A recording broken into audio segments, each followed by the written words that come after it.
I left quietly after discovering my wife's affair. A year later she found me, seeking forgiveness and a second chance, after hearing of my wife's adultery. I moved to the hills. I'm not sure why I'm writing this, but perhaps it will be helpful to someone now that the incident is over and I've moved on. After 3.5 years of marriage, I learned of my wife's affair in February 2018.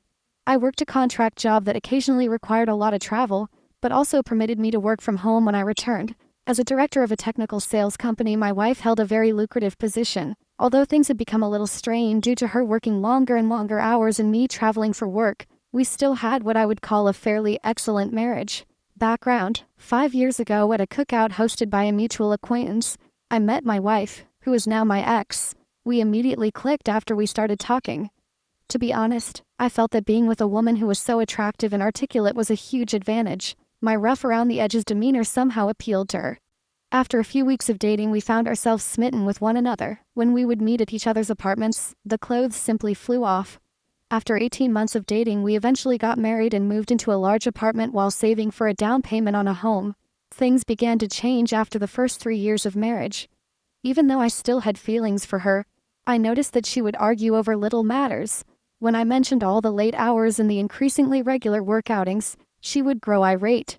Since she had been moving up the corporate ladder, she would claim that it was a necessary component of paying the dues. At least that was her justification. She informed me that since I was also away for weeks at a time, I had no right to challenge her. In reality, I had only been taking vacations for 3 or 4 days every 5 weeks or so I assured her that I could definitely manage cutting back on my travel time. There was never a conclusion to these highly circular arguments. Looking back, I realized that I was unaware that my wife was having an affair. Aside from our declining sexual life and her persistently late work hours, I would never have suspected anything. I simply assumed that she was exhausted from her job. But being rejected so often when I tried to start a sexual relationship had taken a toll on my ego. Although she had a work mobile phone and might have been using it, I didn't witness the covert texting that I'd read about in other articles. She used our spare bedroom as a home office and spent a lot of time there. Around September 2017, Kathy began returning home from work and spending the evening at a work engagement instead. This increased from 1 night per week to over 3 nights each week. Although I'm not naturally envious, she would undoubtedly be observed by others, and I'm aware that she would need to repel some of the males at her workplace. Despite working with more male CEOs than female ones, she gave off the impression that she was primarily engaged in her job. The first time I suspected she was cheating was a month prior to D-Day. Before returning home, she had made a brief stop at the supermarket. I was asked to assist her with the grocery shopping. Something pink was glinting from just beneath the front passenger seat of her automobile as I was retrieving a few items from the rear seat. It was a bra that belonged to my wife. She preferred ones from a certain clothing store, so I knew it was hers. Looking back, I can see the bra was a warning sign. She always removes her bra first from under her clothes when she's feeling very lustful. I'm not sure why, but when I watched this, I felt sick to my stomach right away. I couldn't understand why her bra was beneath the seat. I didn't say anything more. My heart must have been pounding so hard that I nearly passed out because when I brought the bags back to the kitchen, Kathy asked me how I was feeling and said that I appeared to have seen a ghost. I simply ignored her remark. It took everything I had to conceal my emotions, but I did my best not to appear upset or deceived. I made the decision to try to find out whether or not she was seeing someone that night and the following day. I began to consider all the hints I could have overlooked. Other than the bra, I had no evidence. She works in an office building downtown and we live in a reasonably big city. I made the decision to temporarily put the affair idea out of my mind and consider giving her more of my attention. I prepared a delicious meal and arranged the dining table with elegant plates, silverware and candles one Friday after work. I purchased an arrangement of flowers and a lovely bottle of wine. I pointed out the dinner and everything I had made when she arrived as usual, breezing in after work. She apologized and said she was sorry, but she had to go to a neighborhood hangout to meet up with her coworkers. She mentioned that she needed to take a shower first, but that she could have a small snack with me before she left. I guess I went utterly silent because my insides flipped on me. I won't explain the type of anger I was experiencing at the time, but I had had enough. I took my work cell phone and threw it in her back seat while she was taking a shower. I'd been considering this as a means of using my own phone to find her. I walked into the kitchen after that and threw the food and flowers in the garbage. After taking a shower, she got ready and looked stunning as always. "All right, let's eat," she said. "Never mind, go out with your friends," I urged. She asked me if I was angry after giving me a weird look. I'm sad that you never want to do anything with me, I said. She got upset and sarcastically remarked on my short fuse while telling me to stop acting like a kid. Foolish me, I muttered as I stood there, allowing everything to settle in. For once I felt we should spend the evening together. She simply gave me a sly smile and stormed off. I pulled out my second phone and began following my work phone when she departed. About 20 minutes away at the bar she often visits with her coworkers, I caught her stopping. I made the decision to go find her automobile. Indeed, it was in the parking lot of the bar. I waited to see if I could see her in my car across the street. I felt completely different, like a stalker, but I told myself that I had to calm my fear of her whereabouts. I observed her leaving the bar with a man about an hour after I got there. He had the appearance of an executive from her company. He took hold of her, drew her near, and planted a kiss on her lips. My body was totally numb, and my stomach started to clench up. They went to a different vehicle and climbed in together. When their automobile pulled out, I tried to keep up with them. You guessed it, they drove to a hotel 10 minutes away. As I stopped on the street beside the hotel, I saw them exit holding hands and enter. I'd seen enough. I felt foolish. I began pounding the steering wheel with my fist. That was it. Something went totally blank inside of me. I'm not sure if I had an out-of-body experience or blacked out, but as I got better I felt like I wanted a drink. At this point my life started on a path I never would have imagined. I simply began to drive out of town, replaying all that I had just seen.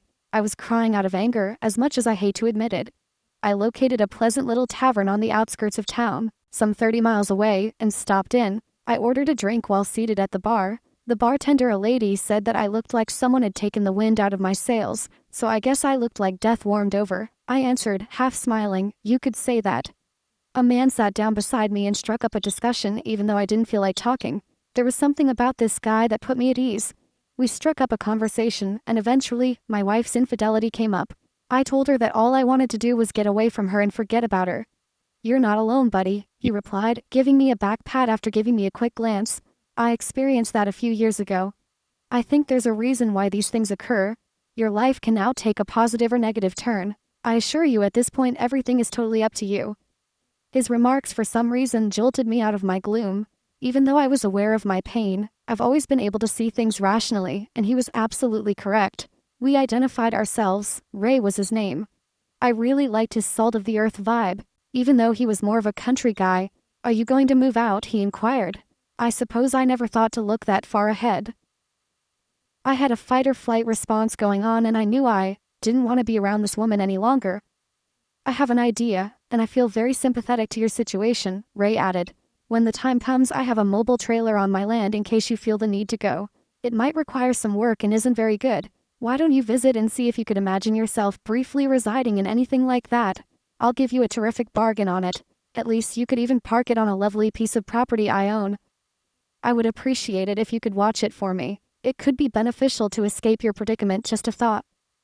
I took a moment to comprehend his concept. Hell, honey, if I could have escaped my crazy ex-husband years ago, I would have jumped at the chance to go live in his trailer, or anything just to get my head on straight, added the bartender, who had been listening in on the chat. Perhaps this was just what I needed, but I felt as though I had wandered into the twilight zone. "Yes, I'll think about it and maybe check it out," I said to Ray after a while. We split up and agreed to get together at his house in a few days. I began to feel as though I had some perspective and an opportunity to escape what I thought was a terrible heartache combined with a nightmare. I knew one thing for sure: I would never ever want to spend time with my wife again. I find cheating to be so disgusting, and it has always been the one thing I thought I would never put up with. I sat on the couch when I arrived home that evening. After Kathy asked me where I had been when she came out. "Where have you been?" I questioned, turning to face her. "You know I went to grab drinks," she said. I directly inquired, "Are you having an affair?" She appeared surprised, but she soon collected herself and responded, "No, or why would you ask me that?" I informed her that I had heard she might be seeing someone at work. "Who told you that?" she said. "Someone I know," I said, but I kept the name secret.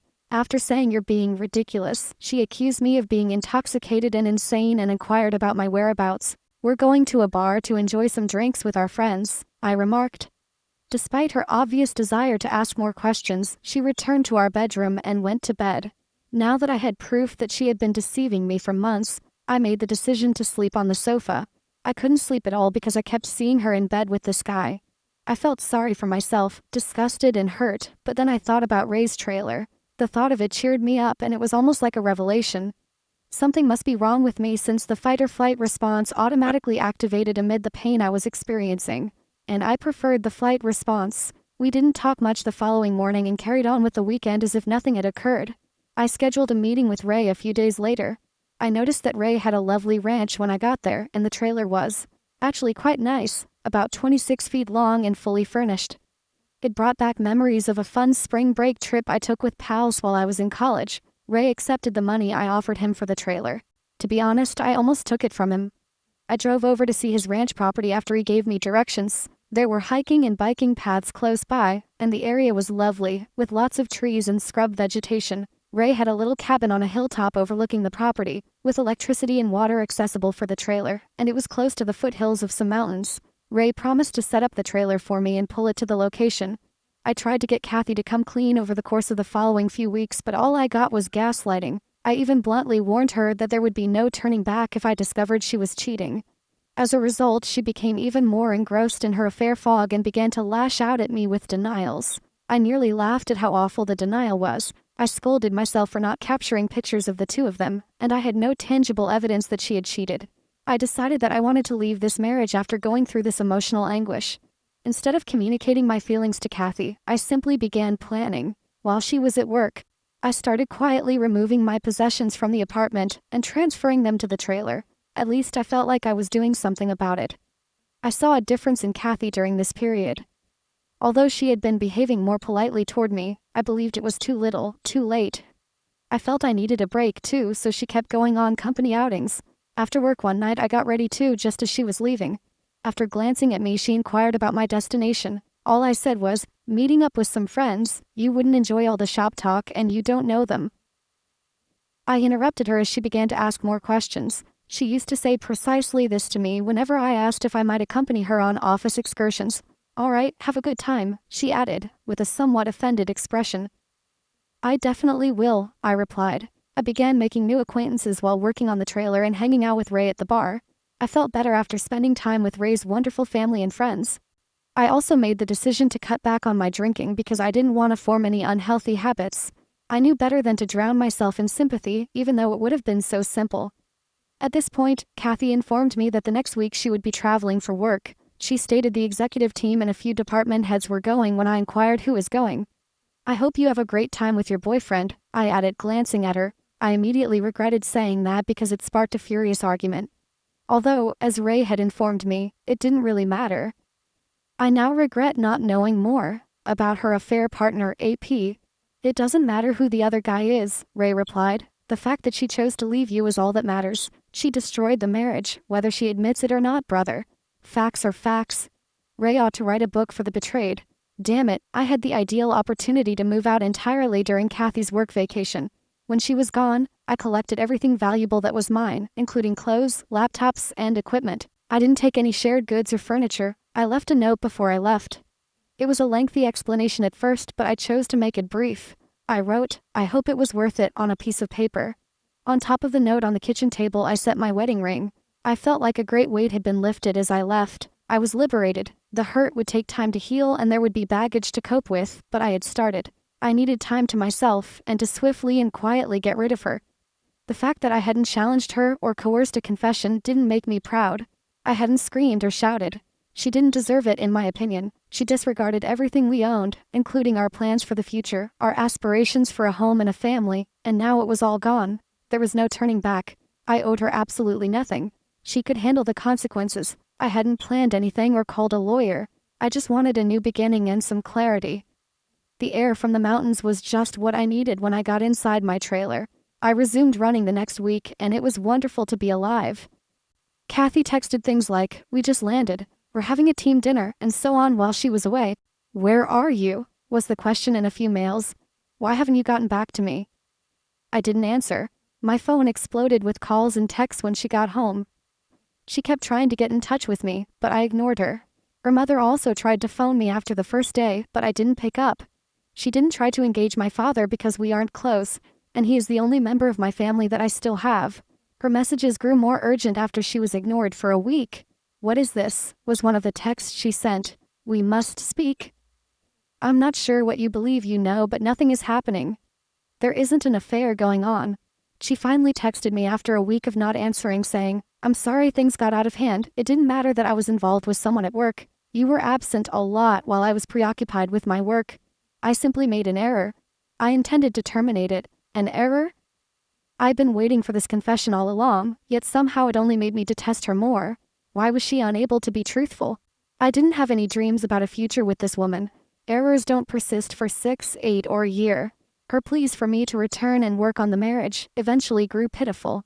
I refused to respond to her, even after she stopped bothering me for a few weeks.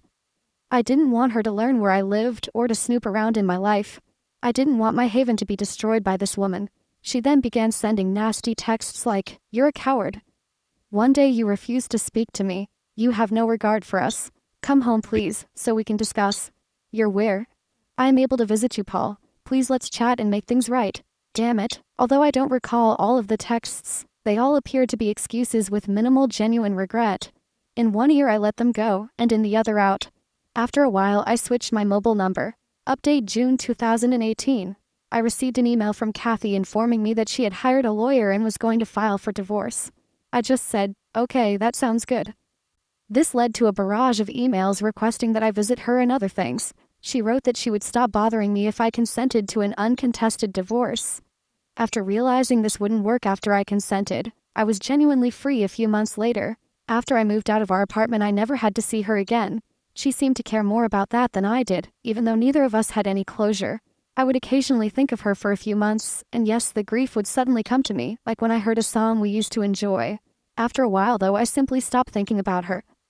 Update 2. Now that I'm officially divorced, things are going great. In actuality, I got to know a wonderful girl just down the hill from my house. I was running on the trail. We clicked when I helped her replace a flat tire. Despite being a few years younger than me, she is fantastic and quite adorable. She refers to me as her mountain man and adores my way of life. Although I'm not in a rush to commit, I also don't intend to give up on women entirely. I have no intention of moving out of the trailer anytime soon. I enjoy being outside and have simplified my life. It made everything easier for me, including the grief in my ex-wife. I am aware that everyone responds to these situations in a unique way. I was fortunate to be in my 3rd year of marriage and not yet a parent. I believe I acted in my own best interests. You don't have to spend your entire life with someone who cheats. If you experience something similar, try not to think about it too much. Continue living your life. As you improve yourself, it will get better. I hope everyone has the finest possible life. I've revised this roughly 5 times to make it readable, and I just wanted to give you an update on my ex-wife's condition.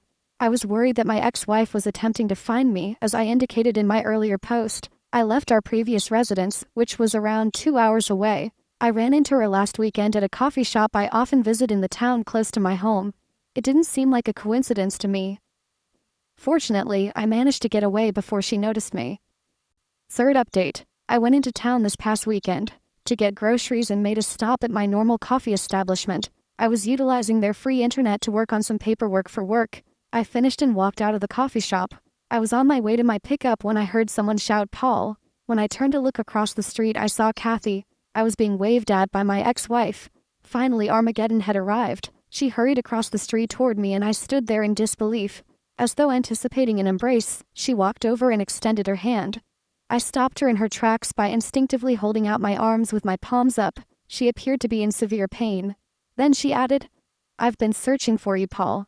I've wanted to see you since I heard you moved here. Can we have a conversation?" Guys, I felt like an animal confined in a cage. Yes, I did. "Alright, let's find a table or something and we can talk for a minute." I finally gave in when she asked if we could come to my house. I firmly refused. At the end of the street, she trailed me down to a bench outside a small store. She began by remarking on how much I had changed and how much she liked my new appearance, beard, and level of fitness. She raved about how much my body had changed. Wearing a tank top, small white shorts, and her hair in a ponytail, just like I used to enjoy, she was really putting on the charm. I had my radar set high. She was clearly attempting to activate the sex appeal. I needed to control myself so I could see where this was headed. She began by saying she was sorry about the affair. She claimed that after I left, karma had severely impacted her. When her employer learned of the affair, the situation became so tense that she eventually resigned. Her affair partner AP, who at the time was engaged, received criticism and was transferred to a different department within the organization. She replied by telling his fiancée the truth after he blamed her for everything, which caused them to split up. This is when she bowed her head and began to weep. I didn't say anything. I just sat there and looked around. She stood up straight and looked at me for a while. "What do you want from me?" I asked. She assured me that she had no intention of having an affair. She stated that the company's politics and positioning drew her in, and that her AP used his charm and influence to corrupt her. She acknowledged that she felt she was taking advantage of him, as much as he was taking advantage of her, after I accused her of cheating. She stated that she intended to come clean. She drank after work to ease the guilt she felt at the moment because she loathed herself. She claimed that she felt so stupid, so alone, and as if her heart had burst with loss immediately after I departed. She ended her relationship with her AP right away. She believed she had to find me to see if there was any chance of reconciliation because I refused to speak with her or get in touch with her. She desired a fresh start. She hoped we could start afresh, even though she knew we were divorced. I simply gazed at her. I then gave it to her. "You have no right to come out here and undo all the harm you have done. Do you think I'll overlook everything you did to destroy our union? As I previously stated, we were done if you cheated. Forgiveness does not exist. This relationship will not be restarted. You murdered it. As soon as you left me, you ruined everything we had. How foolish do you believe me to be? One evening I watched you enter a hotel with him. Were you aware of that?" I became aware that people were beginning to notice that my voice had been getting louder. She grabbed my arm and started crying. After letting her sob on my shoulder for a while, I pushed her away. "I deserve all this," she replied, glancing up at me. "I am certain that I do. If nothing else, would you allow me to take you out to dinner?" "I'd rather not go. I would like to speak further. I want to make sure that we are transparent about everything. You need to spend more time with me than you have in the past, Paul. Please, I love you so much. Even though I know you might not want to hear it, before you left me, I had no idea how much I loved you. You broke me as much as I broke you. I'm unable to forgive myself, and I don't want to do so till the day I pass away." She began to sob uncontrollably and hyperventilate. I lifted her up and gave her a hug. It seemed like my only option for soothing her. I knew then that I had shattered her heart as severely as she had shattered mine. Walking, we found a peaceful spot to carry on our conversation, or I said, "How did you find me?" When she had calmed down. "Have you engaged a private investigator?" After giving it some thought, she responded no with a small giggle. She clarified that she asked how things were going when she ran into Stacy a few weeks prior. Stacy didn't mention that she had noticed me. Kathy forced her to reveal all the information. I'd warned Stacy not to tell her, so she was reluctant, but Kathy persisted. Stacy finally gave in, but all she knew was that I lived somewhere close by and was in town on her days off. She began to come here to check on me. I kind of laughed when she said that, thinking, damn, Stacy can't keep her trap shut. She blushed.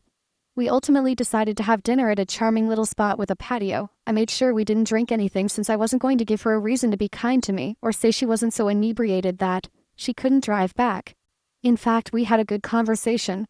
I then escorted her to her vehicle. She insisted that she hadn't dated anyone else since I left and vowed fervently that I was the only person she wanted. So she pushed me hard to stay longer.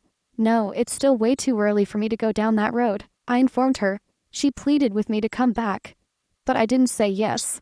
After giving her my new email address, I didn't say anything more. My response to her request for my phone number was, "You'll just blow it up with texts and calls."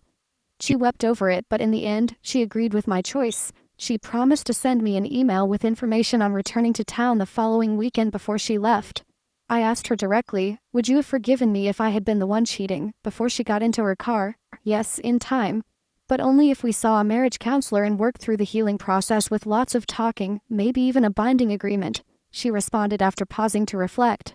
"All right, maybe I could do that in 5 or 10 years, I answered. "I would wait if that's what it would take," she replied. She then took both of my hands in hers, looked me in the eye and said, "God damn it, Paul, I will always love you and will do anything to prove it." This statement truly caught me off guard. Her remarks continued to upset me even after she left. She had spoken those words so firmly. However, I was still unable to envision us reuniting. Even though I felt better about the incident, I was unable to perceive her as a friend at this time, perhaps a friend. But even that was a mystery. I returned home, enjoyed a long run, had some beer, and thought about how far I had come.